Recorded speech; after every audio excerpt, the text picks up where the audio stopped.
Well, it does have... Yeah, spoilers!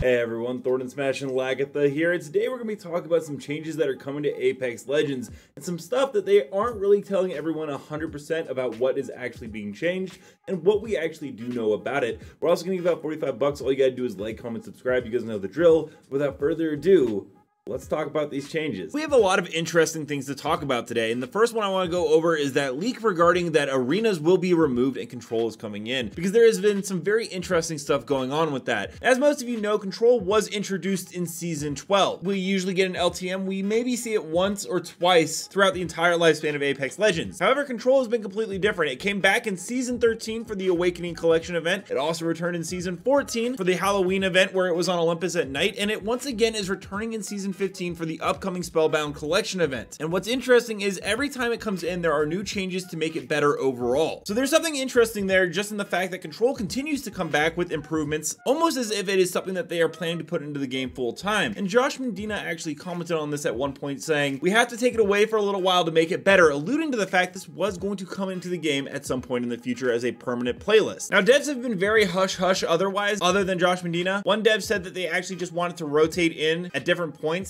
and never be a permanent feature. However, that same dev did very clearly say never. And the reason for this is most likely a leak that came out not too long ago by myself, saying that eventually arenas does seem to be leaving. That's everything that I've heard from playtests. Respawn does want control to take its place. However, there are issues making control stable, which gives credence to what Josh said is we have to take it away to make it better. And devs saying never say never, because unfortunately at this time, they're still trying to make it actually work in the game, so they can't confirm that it's going to be coming, nor give players the hope that it will be arriving as a full-time mode, because then there would be backlash resulting from that. But there's clearly a reason it keeps coming back with new changes rather than giving us something different. Even when they do give us something different like Gun Run, control was still a game mode in that event. And I've gone over this a few times. I have no confirmation on when this change will take place regarding arenas or control, because I just don't know when things are going to be fixed. However, there is also someone in the Apex scene that said they're removing arenas in season 16 before even I did. I haven't heard anything about this, but it is apparently a rumor that's going around outside of what just I've heard. But it would also make sense because the new custom matches coming into the game are going to have something like a 30-player minimum requirement, and with arenas, probably wouldn't be able to even use it in the custom matches. Control will still be difficult. I'm not really sure how they plan on doing all of that. But the other big thing that we need to talk about today is skill-based matchmaking. Now, this has always been an issue within video games, particularly battle royales, and while a lot of devs will defend it, some will actually go out and say that it's not very good, including an Infinity Ward dev. And the reason it's so bad, as Sammy Duck points out, the way that it currently works is it's based on the highest player in the group, meaning that if you are playing with a really good teammate and you're not that great, you're going to be put into lobbies that are way too difficult. It's also an issue with solo queuing, as most of you have noticed maybe that you go off in a game, but your teammates are absolutely horrible and you have to carry them the entire time. Well, Respawn did do some testing, as most of us are aware, and as we can see, the test region, which they have a new skill-based matchmaking coming into the game, has increased. It is the pink line compared to the other blue ones, but we can't tell how much it actually did, because as I pointed out, there's actually no increments on the graph that let you know how much it goes up. A Delicious Mango actually says this a lot more eloquently, because we have no idea, did it increase by 30%, 2%? There's no way to interpret the graph other than that it's going up. And while you may say, well, it's going up, it doesn't matter, this is a good thing no matter what, there is a slight issue with it. And it actually comes from Fade, who was actually in the test region area, if it was Salt Lake, and said that he could not get any queue times whatsoever. It took way too long to find a match. Now, if it is a large increase percentage-wise, then this could totally be a good system. But if it's a very small percentage-wise, is it really worth getting extra queue times and possibly even playing on a higher ping as the servers try to reroute you just for a minor increase in the skill-based matchmaking? The other thing with it, and this doesn't impact me very much because I'm kind of a casual, but if you are those players like Fade or It's Timmy, the lobbies you'll be put in will have more skill across all players, meaning that you will not be able to get 20 bombs nearly as easy as you have in the past. A 4K badge will be very rare. It creates a much more balanced system, as it seems, which could be great for the casual player base, and so if it is that situation, I advocate for it. But some other creators might struggle greatly with this, so it'll be very interesting to see what the blog post from EA says when it comes out next week, along with the custom match FAQ. Let me and Ragnar know down below what you guys think about control coming into the game permanently. How do you feel about skill-based matchmaking, and do you think it'll be improved?